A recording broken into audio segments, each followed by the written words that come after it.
what I love about the Opera House is it's one of the few places that you can still go and hear throat to ear with no interference, no amplification. And I think maybe the idea of having opera singers do these shows started as somebody's idea and then kept rolling, and it hasn't finished its course yet.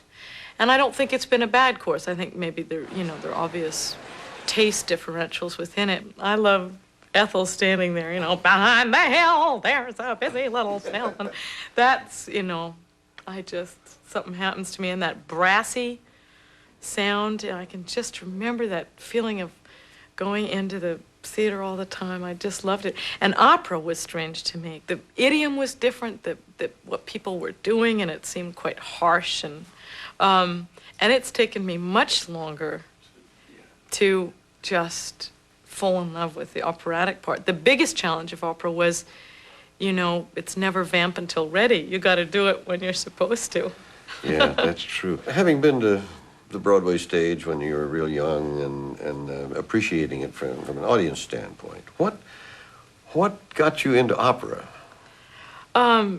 Literally, it's accidental, which happens. I was living in New York on 73rd Street, and on 74th Street there was a music school, and I was kind of doing this Long Wharf Theater in New Haven, and anybody who would ask me to sing, I would sing for. And I couldn't read music, so I went to this school to learn to read music.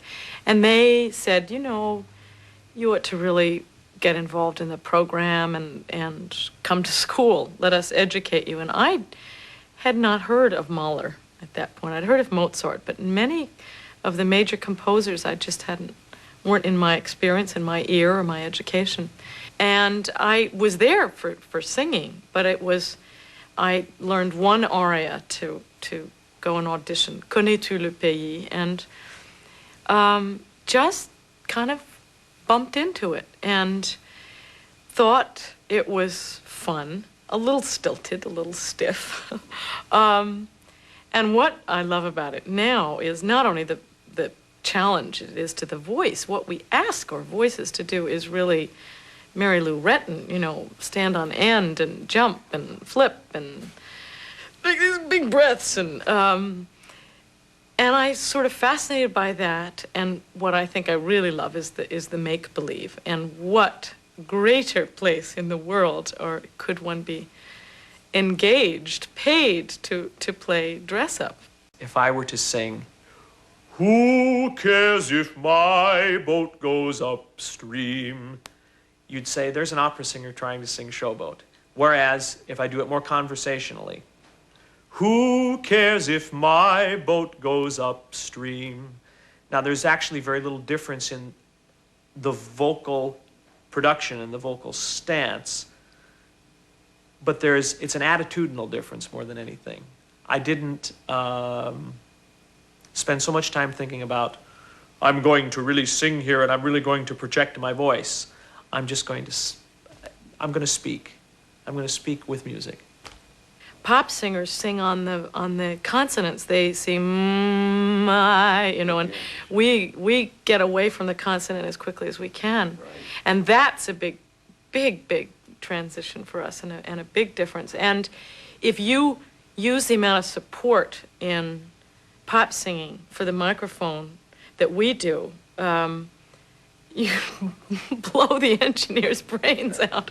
And there's a big talk of support in our business. And it's more than really being a support system. It's to do with the diaphragm and the muscles around the diaphragm and the lungs and how we take a breath.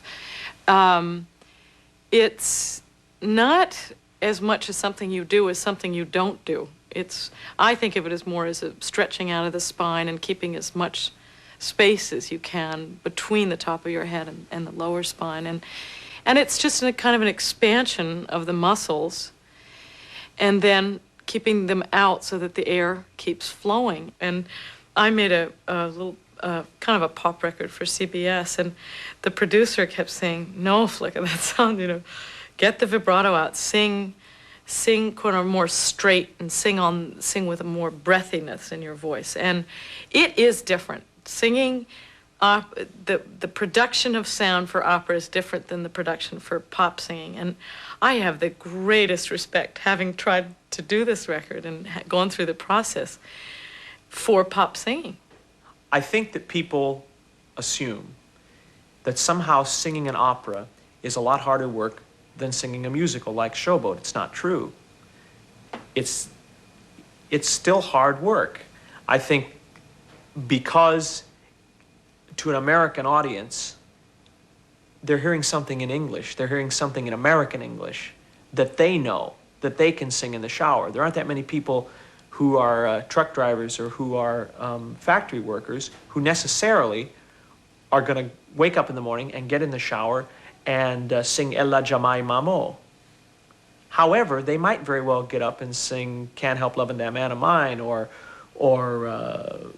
Old Man River. And because they can do it, I say, well, that can't be hard because I can do it, right? I haven't found that it's the case. Perhaps the role of Gaylord Ravenel is a little shorter than a lot of the opera roles that I sing, but believe me, there are some moments vocally at the climaxes of You Are Love and some places in Make Believe that are just as difficult vocally as anything I've ever sung on the operatic stage. So let me tell you, there isn't that much difference. I think for us, who spend our entire lives expressing ourselves in other languages, with other people's words, even as much as we make them our own, to land in a place where we can express ourselves in our own idiom with music that most of us in my generation have grown up with to a certain extent is a great thrill. And I think it would be a hard heart that, wouldn't have a great time doing it. And be challenged even by the vocal parts of it. I was given a tape by a record company recently, just as an idea, and it was a tape from an old record of Cesare Siepi singing Cole Porter, and it's the most fantastic thing. I mean, you hear this wonderful voice, and with the Italian accent, it was just like the beat of the tom tom. It's great, just wonderful, it's fabulous. But when do they begin?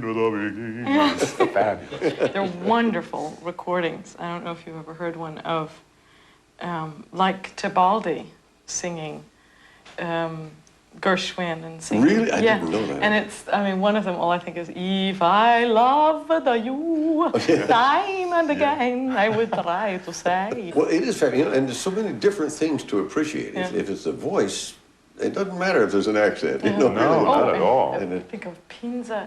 Pinza. I remember, welcome home, says the chair. Oh, yeah, that was gosh. from Fanny. Fanny. I remember that. Oh, I remember melting at that when I was Sure, about that was 8. wonderful. Yeah.